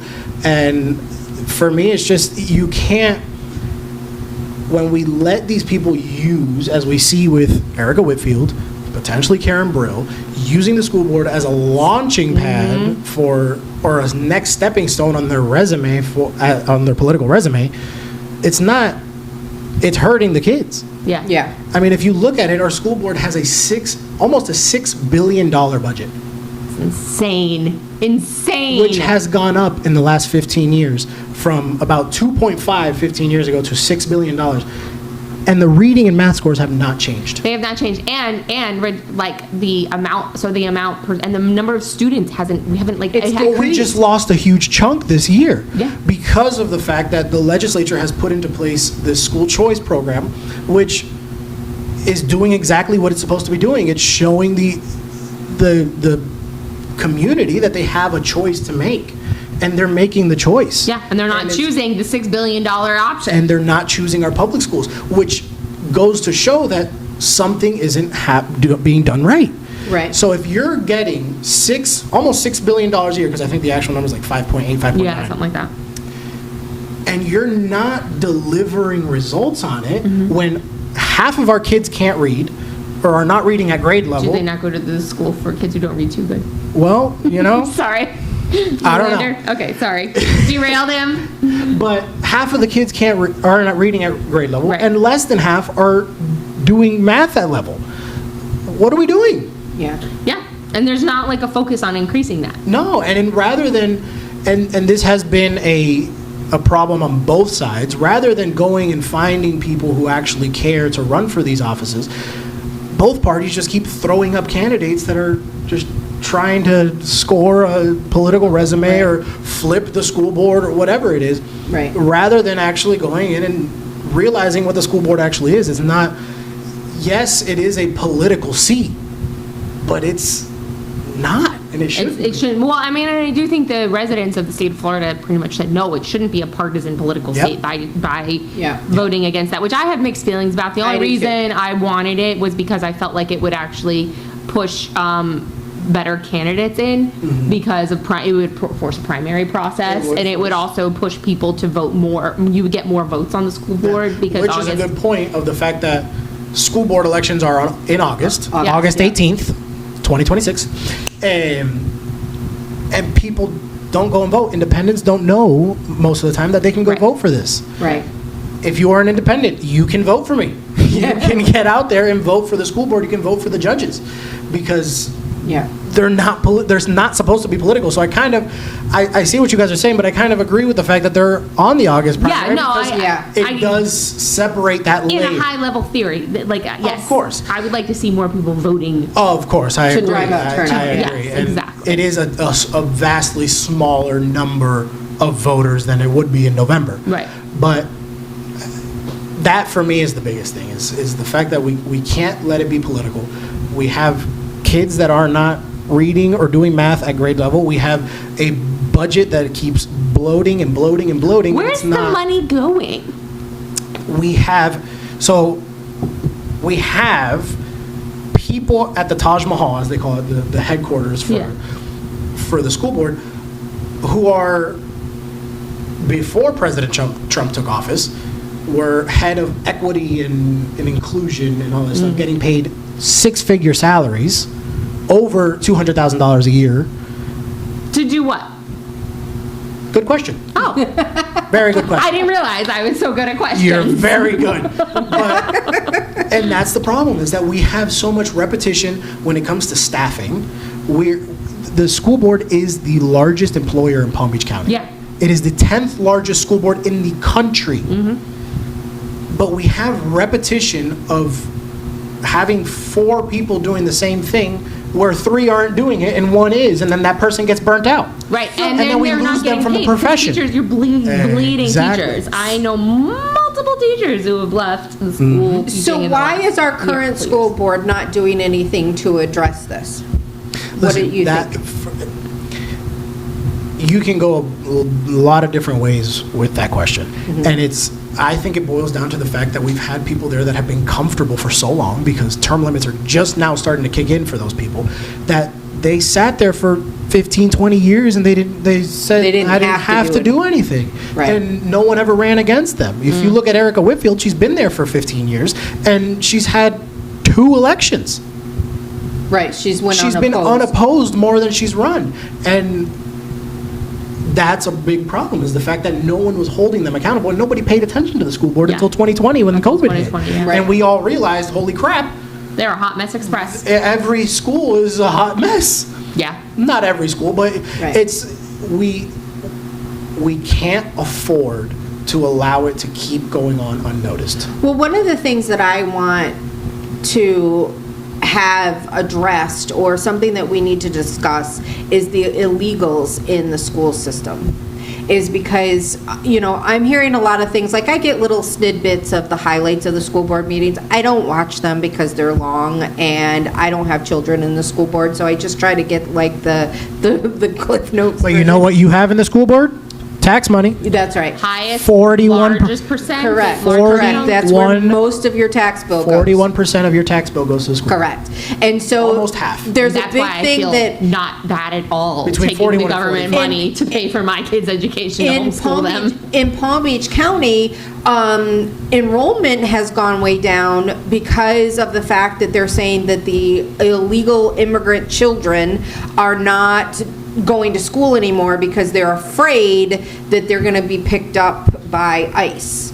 And they're trying to do communications to the residents to try to get them to know that it's safe for their children to go to school. And so I have a concern with that. You know, if that's the largest part of our tax bill, then that means that a largest portion of our money are going to people who don't actually pay taxes here.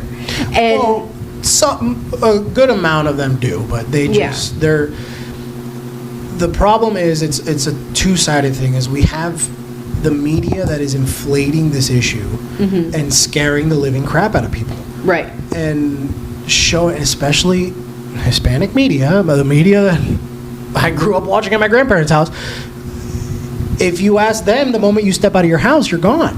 Right. And it has imposed this fear on people that you can't overlook sometimes. And does that mean that we have to, because Hispanic children are the majority of our school districts. Yeah. They are the biggest percentage-wise of our school districts. And at the same time, a lot of the political class of the school district use that rather than facing the fact in the face that it's really people deciding to say, I'm done with you, we're going where we want to go. Correct. So that is like, it's kind of like their comfort blanket to say, we don't have a problem. It's Trump's problem, and it's these people that are scared. We don't have a problem of people leaving our schools. We need the board to wake up and realize we have a problem and people are leaving our schools, and we can't continue down the same path. Yeah. Because if we do, we will just keep losing these students. For the record, I just did some fun numbers. At $5.9 billion, there's about 159,000 students registered in the Palm Beach County school system. Yep. That's $37,000 per child. Yep. That's being spent on education. That is the cost of one of the elite private schools in Boca Raton. But You it's can like send your child to Pinecrest for Yeah, that. that's probably a little less than mine. Yeah. less But than Pinecrest. So for the record, we don't get near that Yeah. for homeschooling or Yeah. to send our kids to private schools. $37,000 a child, but the parents you are only get still 7. required to, pay all of their school supplies, and Yeah. the teachers run out of Kleenex and paper towel and folders for Which, their not anymore. through their. Not anymore. I think there's been a huge drive. I'm just going to say this from inside. My friends who are teachers, the amount of school supplies that they actually get is incredibly high because they get a lot of donations from parents. So Yeah. parents have to pay for it. Right, that's what I'm saying. yeah. I'm like, but parents are the ones that are paying for this, even though their tax Yeah, the money school's not supplying is that. already paying $37,000 for your kid to attend school. I'm kind of like, okay, if I'm paying $37,000 for, a child to go to school, then they should be given everything that they need for that year. Uniforms, everything should be provided. And that's And the teachers should be paid the equivalent of what that is. We have too. most adults in Palm Beach County that don't even make $40,000 a year. That they're supposed to live on. Yep. And then this is Where the what's household going, average median income in Palm Beach County is $104,000. right. So it's like something's wrong. There is just something that's really telling me? that doesn't Something wrong. wrong. Add up. So Something I stinks. I really Right here in River honor City. right. I really honor you, Daniel, for Yes. stepping into this Good, and kind of congratulations. Thank you. and going into this, kind of feet first and going like, hey, we have a problem here and it needs to be addressed, and not having a teacher on that school board is a big deal. Now, Gloria Branch is a substitute teacher, if I'm not. She used to be, yes. Yeah. But she stopped doing that when she got on the board because I believe the superintendent told her she couldn't do it. Okay. Or it was So- unethical, something like that. Right, but she was never a full-blown teacher, day in, she day was in. in the schools, and that's But why I she was in in the the schools. wanted to Having done run. both, full respect to the substitute teacher, and I think it's Senator Kennedy, the current from Louisiana, who got on the Senate Okay. floor and said, basically, everyone should be required to serve as a substitute teacher, just to see how this is. because I think it that's is what nuts. inspired her to run for school board, was when Absolutely. she became a substitute. She And was it- like, oh, this is a problem. And it's hard. And then if it's hard to be a sub who gets to leave right at 3 and not worry about the next day's work, Yeah. imagine what these teachers are going through. Yeah. Yeah. Like I know. That's one of my best friends. Yeah. It's not just, oh, I'm going to show up and talk to the class all day. No.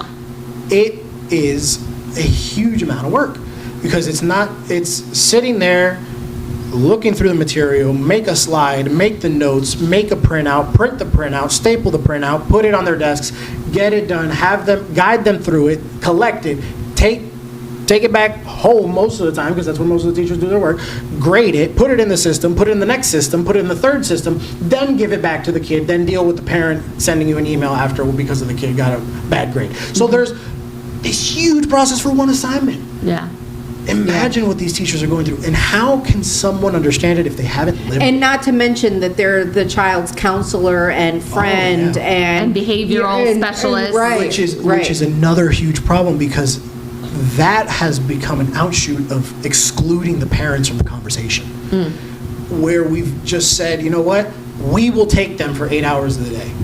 They're ours. They're our responsibility. But what came first, the chicken or the egg? Do you think it's because parents abdicated their authority, or is it because the schools took the authority? But even if the parents abdicated their authority, it's still the school's responsibility to give them that Back. responsibility. Yeah. Yeah. Because it's not a school's job, it's not a teacher's job, it's not a principal's job to be the parent to these kids. We love them. We don't do it for the pay. Right. We're not there for the pay. No. We do it because we love them. And it's hard when you're stuck between wanting to make the decision that's best for your own family of, do I leave this profession?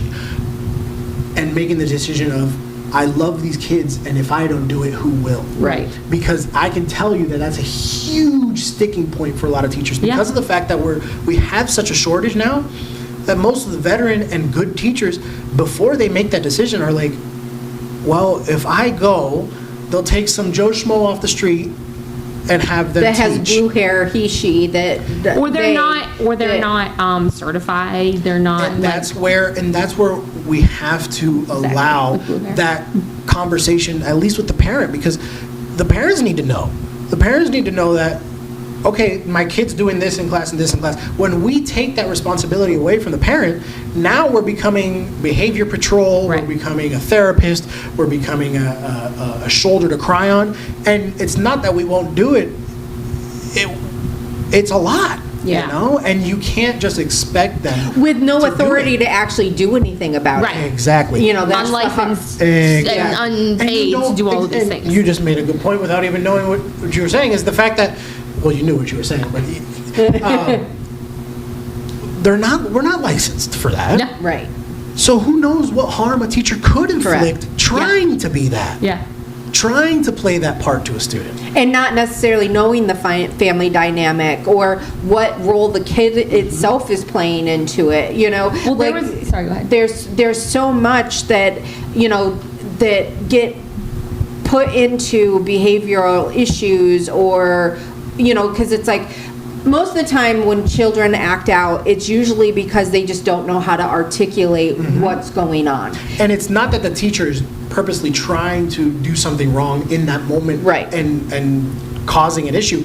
It's the fact that we're not trained for it, we're not licensed for it, so we don't know what the outcome of what we say fully could be on that kid Right. 20 years down the line. Right. Right. Well, and there was I know like a year or two ago, I don't know if it's still a thing now because I'm not paying as much attention to the schools because my kids aren't in them, is the social emotional learning, where they were putting a lot of pressure on school counselors or school and teachers to provide social emotional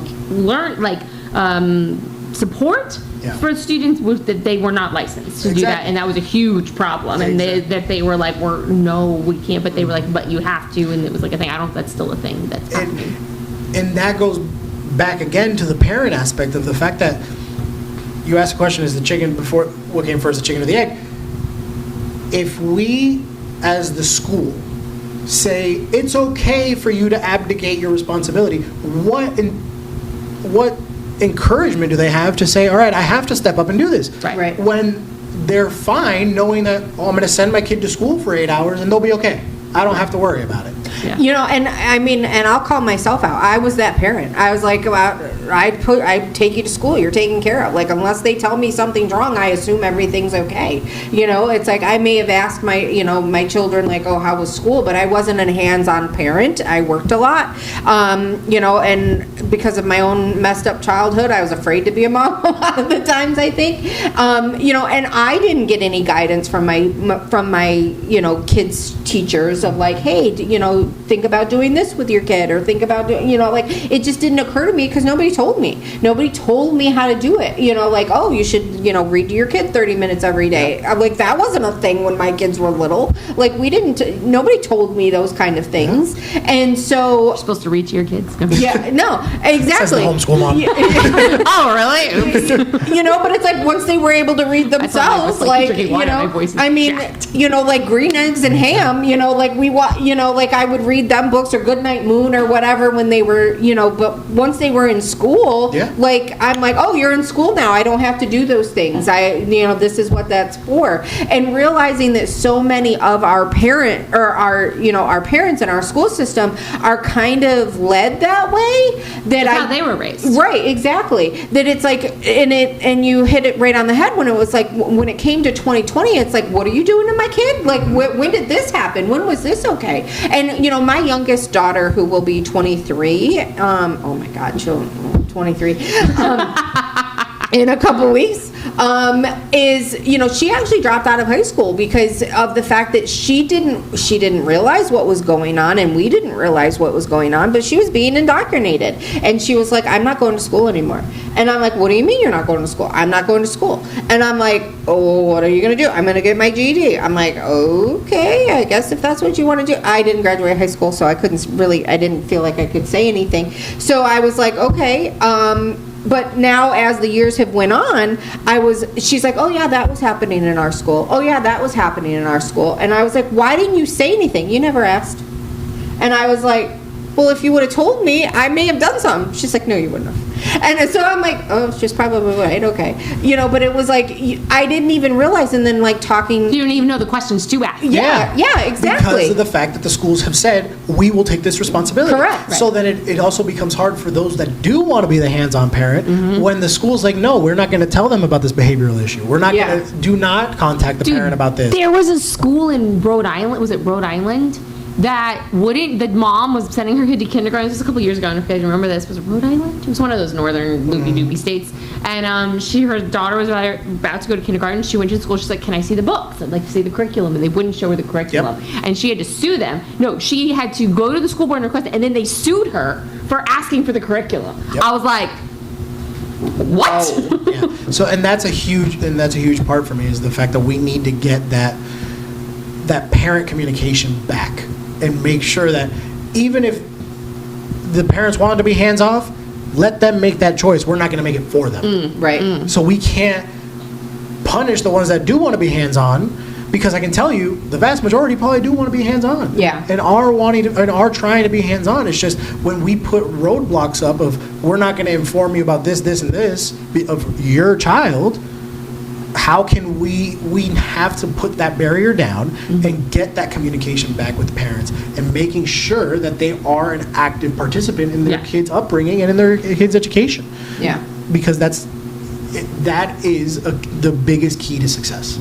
Because when a parent actually has that relationship with their child, where you can say in the classroom, and I can attest to this because I've used it, I'm going to email your mom, and that kid just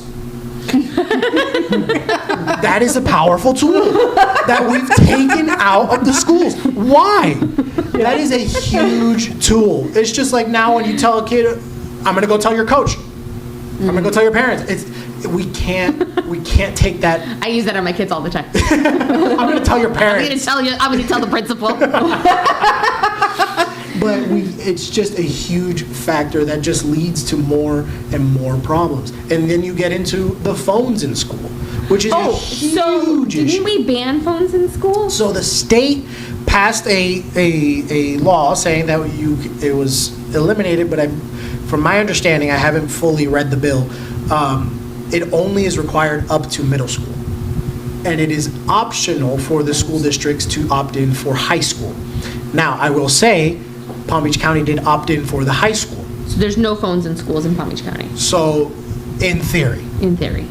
Now, what I will say I agree with New York and California with is that they've started requiring those pouches where the kids put Faraday, the like bag. the Faraday pouch type things exactly, or puts whatever the they're phone called. in the pouch at the start of school I and can it do one of those locks. at Mar-a-Lago, yeah. And it locks and you can't get it out until the end of the day. I think that's the way to go. Now, they're expensive and we would have I'm to look sorry. at it. I understand. I get it. But the point is to try to bring that dollar price down. I not know. try to replace it with something else. I know. But this is something that, and you can look at study after study after study that tells you that the phones in the hands of the kids completely destroys their ability to be social. And it completely destroys their ability to have any kind of social skills, have any kind of relational skills with people. Learn and around. be able to recall facts. Exactly. Make eye contact. That is a huge problem. Yeah. Because they are so, if you walk into a lunchroom, instead of conversation or throwing milk at each other's heads like you used to happen, Yeah. now it's just, I'm going to send a mean comment or a mean tweet about you online and I'm just going to ruin your life that way. Right. And I'm not promoting bullying. That's kind of what that sounded like, but that's not what but we can't, it's another thing that we're allowing to parent the kids. Yeah. And allowing to. Well, run the I mean, kids' that's life. been a thing, like my kids are medium age now-ish. They're not as little, but when they were little and we would be at like these, I'd take them out to the mall or I'd take them out just to go out and get out. And the amount of people that I saw have their children in the stroller with the screen in front of them at like 2 years old blew my ever-loving mind. I was like, what? And What are you doing? Like, it's- we know that this is not good. This is not like, oh, in 20 years we're going to find out. No, we know now that it's not good. been long enough. So why are we doing this? Like, Yeah. why are we doing this? I And don't it's not- and understand. it's not even It's just because that. the parent wants to be able to shop and be uninterrupted without a kid crying. I And guess. doesn't want to disrupt Well, and their life. society too. There's this weird thing where people don't want to hear children, and Yeah. they don't want Yeah. children to cry, and they don't. They want should be seen and not They heard. should be seen and not heard, which used to be more of a thing. It's now still a thing, but now they just give you really dirty looks, and they make you really because parents aren't disciplining their children either. I heard someone at the beach the other day. If you throw sand again, we're gonna go back to the car. And I want to be like, if you throw sand again, I'm going to spank your butt. And I'm sorry, it's still legal. So call. Like that's what my kids knew. Like we're not going to ruin the whole day for the Corporal family. punishment is And okay these- at By some going point. to the car, Exactly. you're going to get in trouble, and we're going to move on with the day. Like, And these kids gravitate towards it. My barely 1-year-old nephew, in love with grabbing phones and grabbing TV remotes. Yeah. Because it's just it's just Yeah. interesting. So as kids gravitate towards it, it's our job to make sure that they don't fall and into it's it. like a Yeah. fight. I tell you, my kids we don't have screens. We have a phone, an old phone, because I wanted to start doing like a landline. And I was like, do we get a landline or whatever? Because mine are starting to be almost old enough for us to leave them home for like an hour or whatever. So we have like an old iPhone that is their phone, that it's the group phone. They all are allowed to use it if one of us is gone, to call their friends, because now we homeschool, so they don't have any friends anymore. I'm just kidding. Like to have social, like to be able to, but it stays in the living room. They're not allowed to take it to, they're not allowed to go on the internet, but they still, one of them today asked me if they could check the weather, because my son's really into the weather, Mom. Aw. Like, loves the weather. We're leaving the house, is it gonna rain? Because then I need to bring a sweater. He's a there future you go. meteorologist. Yeah, he loves the weather, but he also wants to be prepared. So what's the weather good? So Mom, can we check the weather on the phone? Sure. I was working with one of my other kids working on something, and sure, go ahead. And 5 minutes, 10 minutes later, I don't know, my husband comes out, he's like, why are you guys on the phone? I was like, they were just gonna check the weather. How long has it been? It's been like 5 minutes. Checking the weather, it should take a minute. Oh no, they were just scrolling weather. Yep. Looking at the weather, because they wanted to both sit and look at the screen. And I was like, it's the weather. Like, Yeah. what are we doing? No, it was the screen. Yeah, And I was that's- like, this is rough. I appreciate that the school board went that extra step of eliminating it in high school, but it's not, it doesn't have teeth. And we need So to they put can't teeth get in behind it. trouble. I'm not going to say no because I haven't fully looked at the A exact teacher word. took my daughter's phone one time, and I was furious. I was furious. But she took it as a punishment, probably, and not so much as like, this is the rule. Well, right. It wasn't necessarily a rule, and I'm trying to remember exactly the situation, and this was probably a decade or so ago. But if I remember right, is that she had to text me something or tell me something, and the teacher saw her on the phone and took it. And she got, came home without her phone. Well, the teacher took it. I'm like, what do you mean? She's like, well, I was texting you that you had to pick me up at such and such or whatever, and she took my phone. I was furious. I was like, how? I'm like, She kept it. She didn't give it back at the end of the day. Oh, that's a different. and I was like, I went there and I'm like, this is my property, not yours. If you wanted to take it, then you should have told me that you were taking my property, because that doesn't belong to my child. It belongs to me. And that was and I'm like, plus I'm like, there's school shootings, all of this kind of stuff. It's like if something happened and she needed to call me and the teacher had the phone, like that's where I go to, but also my children weren't addicted to phones like they are now. My children, because my youngest is 23, right? So this was where phones were mainly just phones. You couldn't really go online and stuff like that. Like like texting was a sentence was like a 5-minute thing. So it's like you had to hit like three times, 4 or 9 times. Oh yeah. Maybe not so much that way back in those days. Probably don't. Did you text like that? Oh yeah. You did? Morse code. Yeah. Morse code. That's all I used to. So, there was the thing of, I'm like, it's just a phone, but now, it's a computer. It's, it's a device that, can take pictures and cameras and can totally, disrupt your life. Like, we watched an episode of, like, what was it, Station 19 or 911 or something the other day, and it was like, there was an influencer that was stuck in a cave, and she was more worried about her phone than she was her own life. Like, my phone, I need my phone, and it's like, some of, was it our oldest, that it was like if you took her phone, it was like it was the worst thing ever. And I'm like, you cannot talk to your friends for free. No, I can't. But it was like this level of anxiety that goes and that's attached to social media and the phones because ideally it's for the kids are involved because of the social media, and it's like you're constantly as a child looking for validation and where you belong and where you're accepted, and so the phone gives you that instant gratification. And the problem is that we've allowed them to get that gratification Correct. from a screen. Yeah, Correct. that dopamine hit from a screen Correct. as opposed to really going through it and building relationships and learning how to do that in interpersonal relationships. Right. And it's like, Josie and I have had this conversation too about the social emotional learning aspects of it, is that it's not the teacher's job. And I totally agree with that, but also nobody is teaching our parents, and then our children are not being taught about emotional stability and what your emotions and feelings are. No, we just do gentle parenting now, which is backfiring like nobody's business. It's like if our parents can't communicate if they're anger, sadness, fear, or shame, how can our children articulate what they're feeling and what that means? And I mean, Stu and I did a personal development course in like 2014, and we did that course for like 5 years, and it was transformational for ourselves and our family. And I was like, I was abused as a child, and I had a terrible, childhood and upbringing, not that my parents didn't love me and do the best that they could, but I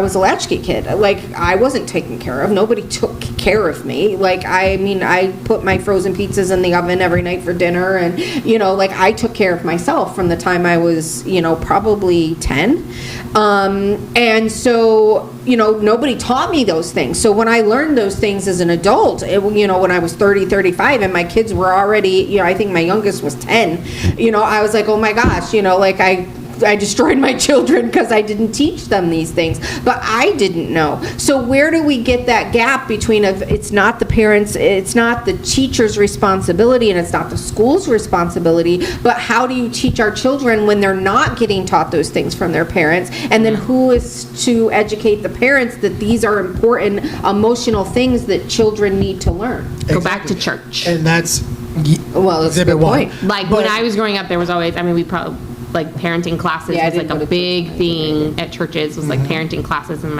I know, like, there were ones taught and synagogues, churches and synagogues, like parenting classes, like how to do that, because it's a big problem. And it makes it easier for parents not to know. It's easier for them to abdicate Abdicate when the school is allowing them to. Yeah. And when the weird icky marriage. Exactly. And when you put that onus back on the parents of you're going to get an email from us every time they act up, or you're going to have to deal with them suspended for a period of time because they're acting up. When we took that away and we stopped making it inconvenient for people to be hands-off parents, that's where the problems came in. And we've made it convenient for people to say, all right, I don't have to get involved here. Yeah. We need to make it inconvenient again for that idea of that's their child for the next 8 hours. No. Yeah. Even when they're there, they're still your child, and we need your help in getting it done. Because if they have no one that's going to enforce the point that we're trying to make in the classroom as teachers, at home, we have to restart We're every set up day to fail. at 8 a.m. We Yeah. can't, it's a recurring cycle, and it's 180 days of just recurring cycle of, well, my mom told me I don't have to listen to that. My mom told me I can do whatever I want. My dad told me this. And it's hard when we don't have that communication, because the parents are saying, they've never said anything about you. They've never told me that there's been a problem with your behavior. They've never told me that you're failing your class. Right. So when they don't know, and then they have an issue with a teacher that the kid comes home and says, my teacher took my phone away, of course the parent's going to get livid, because in their mind, Right. the kid's a saint. Right. Because we don't have that It's communication. my kid. She's perfect. And I'm not Perfect. saying, and I'm not saying that every kid is not a saint, but when we don't have that conversation, we don't know, right? Yeah. And we're not letting the parent make that decision. Right. So I have a question, shifting for a second. Yep. What does the political landscape look like for your district? What's the, Well, where is your district? so Like, the district shifting into like is- the actual, as much as we don't want to politicize it, it is a No, it political is race. still an election. It is a very gerrymandered district. Okay. It goes from City Place, down on the mainland side, Okay. all the way down to Delray Beach. Ooh. So here's a question. If we get redistricted for congressional districts. No. Just congressional districts. Just congressional. Okay. Now, does the school board handle its own districting? Yes. So So if you get elected, And you the get to help county with. commission, I realize too, the county commission handles their own. their own districting as well. It seems very self-serving. Right? Which is, it's amazing because there's little tiny tweaks between, because there's 7 districts on the board, on the school board, there's 7 districts on the county commission. Right. But the minor tweaks that you can see that politicized give us 4 seats on the school board that are R+. Huh. So if you look at the school board, District 1, District 4, District 5, and District 6 are all R+ seats. So your district is R+. It is an R+2. Ooh, that's tight. It is a tight, Which is funny because it was a tilt 0 last year. it was a tilt 0 last year. In the last election cycle where there was a race in this seat, it was, I want to say it was in the D+20s. Oh. So it has done quite a bit of Shifting. shifting. Shifty. So it is interesting in the fact that it is very gerrymandered. So if you see Yeah, it oh there, yeah, it's like this. it kind of I'll put up the gerrymanders it. map on the screen. Yeah. Yeah, so they gerrymandered it with the intent of having those District 2 and District 7 that are minorities districts, right? So that District 7 is the same, basically Time the on the clock same area. for the, Oh, 146. thank you. Yeah, so the districts line up pretty closely with the county commission wise, where you Yeah. have that District 7 that kind of stretches in a weird way too. Yeah. The weird funky Yeah, lines. and so District 4 does that, where it goes, well, I think the most northern point is actually Peanut Island. Yeah, it's really far up Yep, there. so, Yeah, so that's. the- Riviera Beach. Well, it's on the Cuesta. island. Oh. It's only the island and the intercoastal, so that's how they actually gerrymandered it. The intercoastal is what connects District 7. Because District 7 goes from Riviera Beach all the way down to Delray Beach. Yes, it does. Yeah. And what connects it in that northern portion is there's a tiny little sliver from the intercoastal that cuts into just east of 95. Wow. Yep. That's crazy. So technically, my district is a big U. yeah, it is. Because on the mainland side, it goes from West Palm all the way down to Delray, and at Yeah. Delray it goes back out to the island, and it comes all the way back up the island. Well, we need to register the fishes. Yes. Well, no, because they're in the intercoastal, and that's District 7. No, the fishes in the ocean. Oh, well, yeah. The But, ocean fishes. so it is an interesting landscape Okay. So politically. it's an open seat. It is an open seat. It'll be, I think it'll be an interesting election. It will, Have you met this woman? I have not, so I can't say anything about her, and I'm not the kind of person that likes to Throw mud. play in that game anyways, but It's gonna be a long, hot summer of door knocking. It'll be fun. It'll be a blast. But it's worth it It is. because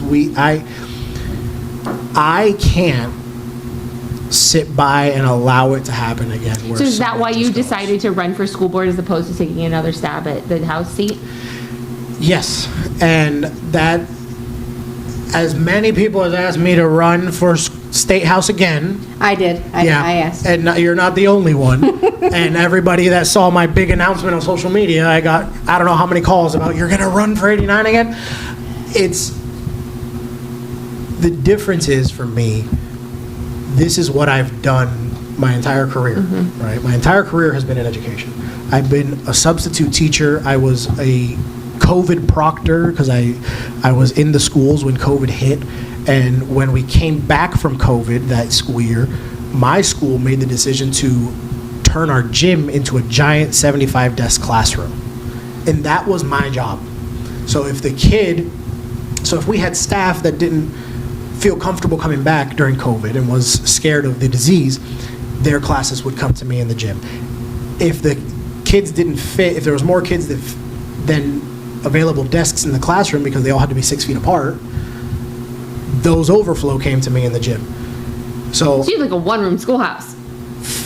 partially, right? So it was a huge experience for me because I don't think many people have that experience No, Yeah. that's of trying to fascinating. deal with that, of having 40, 50 kids at a time all trying to log into different classes, which just shows you the craziness that we went through in Oh my COVID, gosh, it's which crazy. it was even worse in the school boards. Yeah. Right? Yeah. And we can't, and I look at that. So I started as a sub, I became that proctor. I was athletic director for a while, an assistant administrator for a while. Now I'm back completely in the classroom. So there's not many aspects of a school that I haven't been involved in. Maybe not HR, don't want anything to do with that. But I feel like that experience that I've already done gives me that different perspective of understanding what our teachers go through, For what the our administrators go through. For the record, I wanted you to run for school board, Yes, you but did. there was not a seat in your district and you didn't want At to the move. time, no, I was like, yes. will you move? Will you move? And you're like, no, I'll 'Cause I'm wait. not- Which I am also respect. against that, yes. Which I respect. I was like, it was not. I was just like, are you interested? Because And- I thought yep. school board would be a perfect Yep. perfect Yep. spot for you, but you were like, there's no seats, so no. Yeah, I'll and that's one thing that so I'm very happy about that. always been against is people that just pick up and move and go run in a district that didn't live in. Mm-hmm. And for me, that was not something I wanted to do in the last cycle. And again, you're not the only one that asked me to run for that either. But Oh man, no, I'm just kidding. I thought it was but special. it has been a thought that I've been pushing off for a while, and it was after a lot of prayer and talking with family and talking with friends and realizing that It's an opportunity someone to needs see. to do Yeah. something. And Well, I obviously, think from all of your experience, you now have an idea of like what's wrong, and I'm sure you have a lot of solutions to fix it because you're like, well, if we did this, then we wouldn't have this situation. And I think that that's what, I think that's what we lack in a lot of aspects when people like run for these races, and I think Oh, yeah. school board is a big part of it because it's like, school board comes with a decent salary, and you're not behind a desk all day, can you remain being a teacher and being on the school board? from my understanding, I could because I am in a private school. Okay. I haven't fully made that decision yet. Okay. It would be hard for me to leave the classroom. So it's entirely possible that I try to do both. But I don't want to be a part-time school board member, right? So I want to be accessible for the issues like Karen Bro has been, like Marsha Andrews has been, and their record is, and it precedes them because anyone you talk to will tell you that. And when you talk about having I don't have the answers to everything. I don't. Right. I have some insight. Right. That could be helpful. And when we go back to even what we were talking about at the start, of having someone who is going to actually use the money correctly. 41 to 45% of your property taxes is a big chunk. Yep. Yeah. And from what I've seen from the state level, the proposals I've seen exclude school boards. Correct. Which, for the record, I love that because people are gonna be in for such a freaking shock when they get their tax bill and go, "Why am I still paying property taxes when I voted against property taxes?" Exactly. So yes, you're getting a man. 50% discount, but you're not getting rid of all of it. Right. And when you have to have someone there that isn't just thinking about the kids, thinking about the teachers, but someone who can look and say, we are taxing people way too much. We have to stop putting ballot measures on every ballot that goes out, every cycle that we go to vote. They just ask for more money instead of reevaluating where they're spending. And no one wants to be the one to vote against teachers or students. No, they said in the last one, was it the last one or the one before? One of them, they told all the teachers to tell all your friends to vote yes for this because if not, all of your mental health resources go away. Well, I will say that one that they voted for, it was in 2022. That's the one. It was a supplemental for the teacher pay. And it is But how can we not be paying our teachers enough? I understand. But if it wasn't for that, our teachers would be getting paid a lot less. I know, that's insane. And it's nuts because we have such a huge budget. So why do we have to keep going back for half a penny, full penny, give me more, give me more, give me more? We can't allow it. And then we have school board members who go stand on the side of the road with a half a penny yard sign begging for people to vote for it. And then you have the school board spending money to run these campaigns and sending people to the polls to wave signs for $15, $20 an hour, sitting there on their phone as they're getting covered by the sign. And I've seen it firsthand because I spent 2 weeks out in the sun fighting for votes at the early voting. So I know it's there, and we're spending this money campaigning to get more money.